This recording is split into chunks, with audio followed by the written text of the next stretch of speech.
Cette vidéo elle fait partie d'une série de vidéos que je compte faire par rapport à des stratégies à long terme qui ont fonctionné et continuent à fonctionner à long terme dans la bourse. Cela peut vous donner des idées d'investissement, d'adaptation de votre portefeuille par rapport à les stratégies et aussi de connaître un peu l'historique de la bourse mondiale. Aujourd'hui, on va parler des stratégies Dogs do Dow ou les chiens de Dow, comme vous pouvez voir ici sur mon écran. Bienvenue au Club des valeurs. Ici, on est un club d'investisseurs qui vise à investir à long terme. Je suis Michael Ravaneda, je suis ingénieur, analyste financier brésilien. Ici, vous allez trouver beaucoup de sujets par rapport à l'analyse fondamentale d'actions et aussi l'investissement boursier qui vise les très long termes.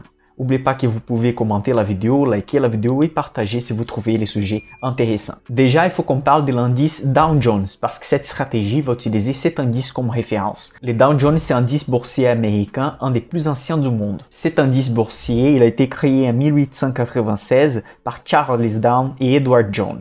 Il représente 30 des plus grandes sociétés du marché américain. Et cet indice a une caractéristique très différente des autres indices. Pour les CAC 40 par exemple, comment ils vont faire les calculs de l'indice? Ils vont en fait voir la capitalisation de chaque société. Donc, par exemple, on va prendre Louis Vuitton, elle a une capitalisation plus élevée que Renault, par exemple. Elle va avoir donc un poids plus important dans l'indice de référence. Et la capitalisation, c'est quoi? C'est les cours de l'action, les prix de l'action, fois la quantité d'actions disponibles dans les marchés. Donc, c'est normal, par exemple, que les plus grosses sociétés vont avoir en fait un poids plus élevé dans les indices. Dans les Dow Jones et dans les Nikkei 225, c'est l'indice japonais, dans ce deux indices, on a une différence importante. En fait, l'indice, il va respecter les cours de l'action. Donc, ils ne vont pas faire les cours d'action fois la quantité d'actions disponibles. Ils vont seulement regarder les cours de chaque action pour mettre dans les portefeuilles. Au fur et à mesure que les marchés américains ont commencé à se développer, les indices S&P 500 et l'indice Nasdaq ont commencé à se développer plus que l'indice Dow Jones. Mais Dow Jones constitue encore un indice de référence où il y a beaucoup d'entreprises qui sont très importantes dans les marchés américains. Maintenant, je vais vous citer par exemple quelques sociétés qui composent l'indice Dow Jones. Parmi les sociétés de Dow Jones, vous avez American Express, vous avez Apple, une entreprise de technologie qui dispense des commentaires, vous avez Coca-Cola, McDonald's, Microsoft, Nike, Visa, Walmart et Walt Disney. Comme vous pouvez voir, on utilise même des services de plein de sociétés qui sont dans cet indice. Dans les livres What Works in Wall Street, que j'ai déjà cité beaucoup de fois dans cette chaîne, ils montrent des stratégies gagnantes à long terme. Et les stratégies Dogs do Dow sont une stratégie très facile à mettre en pratique et qui battent les marchés dans toutes les périodes de long terme. Et donc, à quoi consistent les stratégies Dogs do Dow? Il consiste d'acheter à chaque année les 10 sociétés avec les rendements plus élevés parmi l'indice Dow Jones. Donc, supposez que vous allez commencer cette stratégie le 1er janvier 2021. Vous allez choisir les 10 sociétés de Dow Jones qui possèdent les rendements les plus élevés. Vous allez rester avec société jusqu'au 1er janvier 2022. Là-bas, vous allez filtrer à nouveau qui sont les 10 sociétés avec les plus gros rendements. Donc là, vous allez actualiser votre portefeuille. Peut-être quelques sociétés vont continuer les mêmes, mais les sociétés qui, le 1er janvier 2022, vont être dans les top 10 des sociétés à haut rendement, vous allez mettre dans votre portefeuille avec le même poids pour chaque société. Donc 10 sociétés, on va mettre 10% sur chaque société. Comment faire ça? Je vais vous montrer exactement ça sur mon PC maintenant. Donc ici, pour filtrer les Dogs do Dow, vous pouvez venir sur le site Finvix. Et en fait, vous allez aller sur Screener, c'est les filtres d'action. Ensuite, vous allez venir sur Index. Donc, sur Index, vous allez choisir l'indice de référence Dow Jones. Ensuite, vous allez venir sur la partie Financial. Une fois que vous êtes ici, vous allez filtrer Dividend Yield. Dividend Yield, en anglais, c'est la même chose que rendement en français. Donc, je vais mettre des valeurs positives. Donc, il va filtrer. Vous pouvez voir que les valeurs des dividendes sont mélangées ici, des plus grands aux plus petits. J'ai fait un clic, il va mettre dans l'ordre du plus petit vers le plus grand. Et si j'ai fait un autre clic, il va montrer de plus grand vers les plus petits.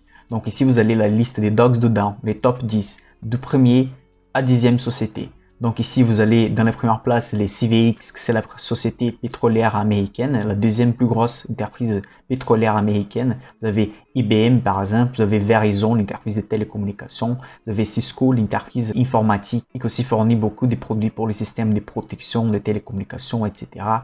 Donc vous avez les top 10 de Dow. Donc à chaque année, vous allez venir ici en fait, par exemple, si vous voulez implémenter cette stratégie et changer les top 10 par rapport aux dividendes. Et à chaque année, vous allez changer les top 10 des sociétés de votre portefeuille selon cette stratégie. Si vous avez un courtier américain par exemple, vous pouvez acheter un ETF qui réplique cette stratégie d'investissement. Donc vous allez acheter un seul actif qui va faire cette stratégie pour vous. Vous n'avez même pas besoin de renouveler le portefeuille à chaque année. Bien sûr qu'avec un ETF, vous allez payer 0,4-0,3% des frais, mais en fait, ça peut remplacer les frais de courtage, d'acheter des actions à chaque année, d'échanger les portefeuilles. Dans la description de la vidéo, vous allez trouver les liens des deux ETF qui répliquent les stratégies des Dogs de Dow. Mais normalement, ce type d'ETF est disponible seulement dans les marchés américains avec un courtier américain. Vous pouvez essayer avec votre courtier européen pour voir s'ils sont disponibles. Si on parle des stratégies gagnantes, il faut qu'on parle des rentabilités. Si on compare par exemple la rentabilité de Dogs de Dow entre 2014 et 2019, les Dogs de Dow a fait 13,4% et l'S&P 500, les principaux indices de marché américain, a fait 12,4%. Si on prend les 10 dernières années des marchés en hausse, de 2010 jusqu'à la fin 2019, on a que les Dogs de Dow a fait 16%, l'S&P 500 a fait 14,2%. Si on prend les 20 dernières années, du coup en comptant la crise de la bulle Internet de 2002 et la crise des subprimes de 2008, mais sans compter la crise Corona, on a que la rentabilité de Dogs de Dow a fait 9,5% contre 7,7% par an du S&P 500. Donc en bleu, vous pouvez voir les stratégies Dogs de Dow, en orange, l'indice de référence qui c'est le Dow Jones et aussi l'autre indice de référence en gris qui c'est le S&P 500. Vous pouvez voir que depuis l'année 2000, les Dogs de Dow a battu les marchés américains par rapport aux indices de référence. Et c'est la même chose si on fait l'analyse entre 1950 et les années 2000. Cette étude est présente dans What Works on Wall Street. Cette stratégie, depuis les années 50, elle a toujours battu l'indice de référence. Mais du coup, on peut se demander pourquoi cette stratégie, elle fonctionne. Déjà, l'indice Dow Jones, c'est un indice qui est des grosses sociétés américaines, des sociétés qui sont bien établies dans les marchés. Ce type de sociétés, rarement, elles vont couper les dividendes. En Europe, par exemple, on peut citer quelques sociétés que vous allez filtrer, vous allez trouver un rendement de 9%, mais simplement parce que les cours de l'action est tombé. Car vous savez que les rendements, c'est inversement proportionnel au cours de l'action. Si les cours de l'action tombent, en fait, les rendements, il va monter. Et certaines sociétés, surtout en Europe, elles vont couper les dividendes. Elles vont simplement dire, je ne peux pas verser autant de dividendes, surtout que la société, elle ne va pas bien. Normalement, dans les Dow Jones, ça ne se passe pas. Même les sociétés qui ont les cours d'action qui ont tombé de la dernière année, ils vont continuer à payer les dividendes. Donc, les hauts rendements des dividendes va vous assurer de gagner déjà des dividendes plus élevés que la moyenne du marché. Un deuxième point qui peut rapporter de la rentabilité avec cette stratégie, c'est par rapport au timing. En fait, indirectement, on va partir du principe qu'une société qui a perdu beaucoup de la valeur la dernière année, elle a plus de probabilités de rattraper son cours, d'avoir du coup une hausse. C'est pour ça en fait que les portefeuilles sont renouvelés à chaque année. De cette manière, vous allez investir sur les sociétés de grands rendements qui ont la probabilité de rattraper les cours dans la prochaine année. J'ai déjà fait une vidéo bien complète dans ma chaîne où j'explique comment fonctionnent les dividendes. Je vais laisser les liens ci-dessus. Pour moi, c'est une des meilleures vidéos que j'ai déjà fait dans cette chaîne. Et là, j'explique qu'investir sur une société en regardant quel est le rendement, c'est pas une bonne stratégie à long terme. Et ça, c'est vrai. Et c'est montré dans les mêmes livres What Works on Wall Street. Mais pourquoi avec les stratégies Dogs de Dow en regardant seulement les rendements, on arrive à battre les marchés? Si toutes les autres études montrent en fait que regarder quel est le rendement, c'est pas une bonne stratégie à long terme. Parce que les Dogs de Dow, en fait, vous allez changer les portefeuilles à chaque année. Donc là, vous allez mettre en place aussi un peu de timing dans les marchés. Vous allez attendre en fait que les entreprises qui ont perdu du cours de l'action les dernières années, elles vont rattraper dans l'année prochaine. Et là, on parle des énormes sociétés, des grandes capitalisations. Contrairement à une stratégie normale à dividendes, vous devez regarder si les dividendes sont élevés, mais pas trop élevés. Normalement, les stratégies qui visent les dividendes et qui vont garder les sociétés dans les portefeuilles, ils ne vont pas changer les sociétés comme Dogs de Dow. Vous devez regarder les sociétés qui font partie du deuxième rang, en fait, deuxième catégorie des sociétés qui versent plus de dividendes. Donc, on suppose que les sociétés qui versent plus de dividendes versent 7, 8 ou 9%. Si vous voulez garder la société dans les portefeuilles à long terme, vous allez choisir plutôt les sociétés qui ont entre 3 et 6% des rendements par an. Parce que c'est déjà montré par rapport à beaucoup de recherches qu'un portefeuille des dividendes à long terme, que vous n'allez pas changer les sociétés tous les temps, vous devez choisir les entreprises qui ont des dividendes élevés, mais pas les plus élevés, et qui aussi ne versent plus des 65 ou 70% des bénéfices de la société en forme de dividendes. Je vous invite fortement à regarder cette vidéo, j'explique tout ça. Je vais laisser les liens ci-dessus et dans la description de la vidéo.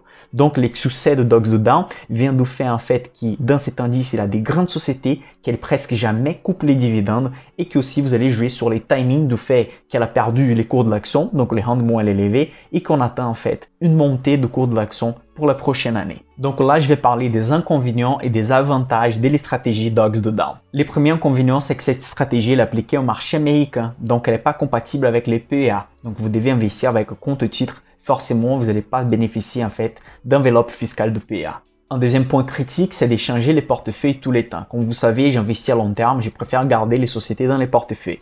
Comme vous avez vu, il existe des stratégies qu'on va changer les portefeuilles tous les temps qui arrivent à battre les marchés aussi. Mais les problèmes, ce sont les frais. Si votre courtier demande beaucoup de frais, ça peut devenir cher et nuire la rentabilité à long terme. Si ce n'est pas le cas, donc les stratégies, elles deviennent un bon moyen d'investir à long terme. Un autre point de critique sur cette stratégie, c'est qu'elle n'est pas bien diversifiée car vous allez rester sur des grandes sociétés qui sont sur le marché américain. Donc, dans une période de crise, votre portefeuille va tomber avec les marchés américains.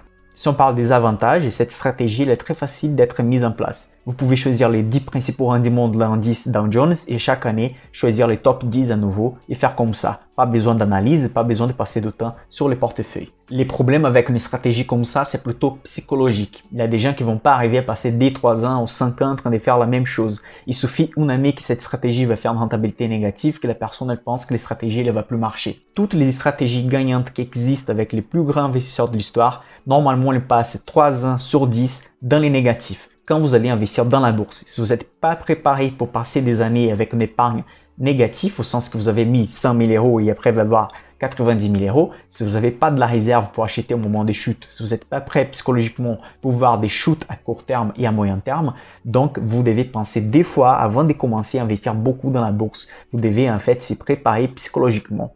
Et en fait, l'effet de ne pas garder une stratégie toujours, ça peut nuire la rentabilité car vous allez changer de stratégie tous les temps et peut-être vous pouvez tomber dans les mauvais moments d'appliquer une stratégie. C'est exactement l'effet de tenir une stratégie qui va vous faire gagner aussi à long terme.